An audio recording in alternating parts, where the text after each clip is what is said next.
क्या आपने कभी सोचा है कि 5 पतियों वाली द्रौपदी की सुहागरात आखिर कैसी थी? किसके साथ द्रौपदी ने पत्नी धर्म निभाया था? जब माता कुंती ने पांडवों से अनजाने में कह दिया कि द्रौपदी को आपस में बराबर बांट लो, तब भाई माँ के आदेश के आगे कुछ न कर पाए। माता कुंती ने युधिष्ठिर से इसका उपाय ढूंढने को कहा।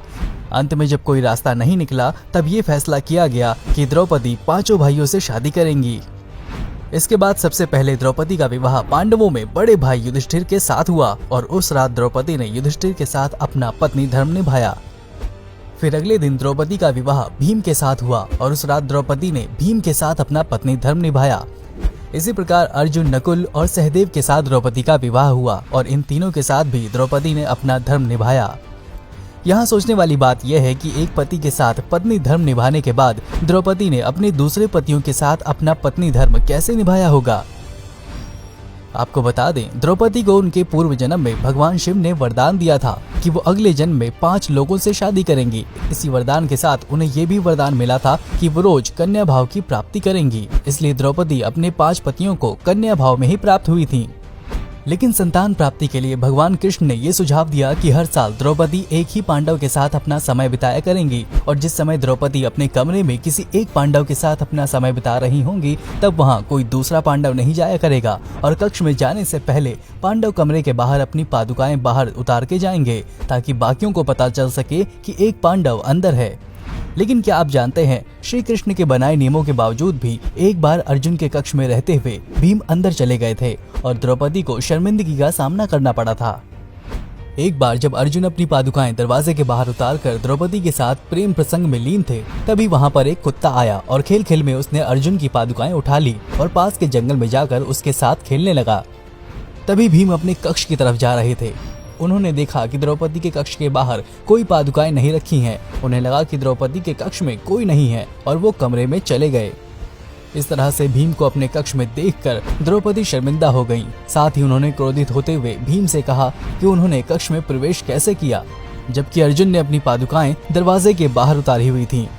इस पर भीम ने कहा कि कोई भी पादुका दरवाजे पर नहीं है। जब सभी ने अर्जुन की पादुकाएं खोजनी शुरू की, तो वो ढूंढते ढूंढते पास के जंगल में पहुंच गए और वहां उन्होंने देखा कि एक कुत्ता अर्जुन की पादुकाओं के साथ खेल रहा है। बस फिर क्या था, द्रौपदी तो उस घटना से लज्जित हुई थी, जिसके चलते वो क्रोध से लाल थीं। उन्होंने तभी कुत्ते को श्राप दे दिया। उन्होंने कहा कि जैसे आज मुझे किसी ने नजदीकियां बनाते देखा, ठीक उसी तरह तुम्हें सारी दुनिया नजदीकियां बनाते देखेगी। मान्यताओं की माने तो ऐसा कहा जाता है कि उसी समय से कुत्ते नजदीकियां बनाते समय किसी तरह की शर्म की चिंता नहीं करते हैं। वैसे तो द्रौपदी 5 पांडवों की पत्नी थी, लेकिन वो सबसे ज्यादा प्यार अर्जुन से करती थी।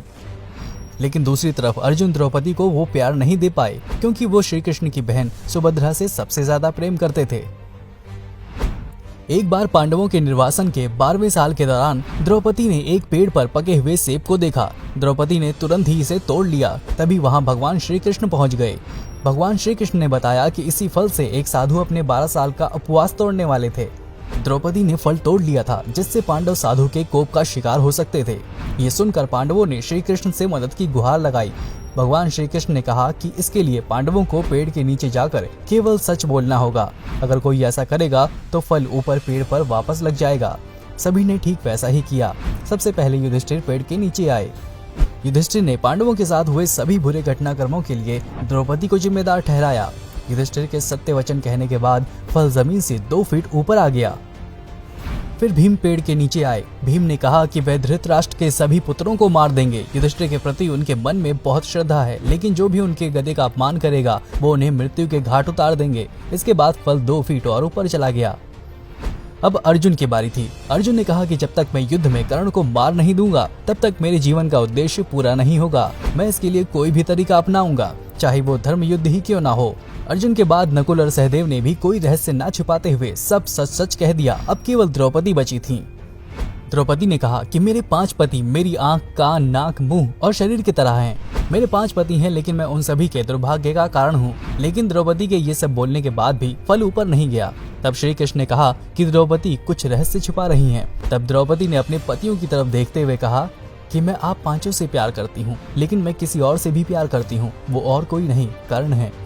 जाति की वजह से उनसे विवाह नहीं करने का मुझे अब पछतावा होता है। अगर मैंने कर्ण से विवाह किया होता तो शायद मुझे इतने दुख नहीं झेलने पड़ते, तब शायद मुझे इस तरह के कड़वे अनुभवों से होकर नहीं गुजरना पड़ता। ये सुनकर पांचों पांडव हैरान रह गए। द्रौपदी के सारे रहस्य खोलने के बाद फल वापस पेड़ पर पहुंच गया।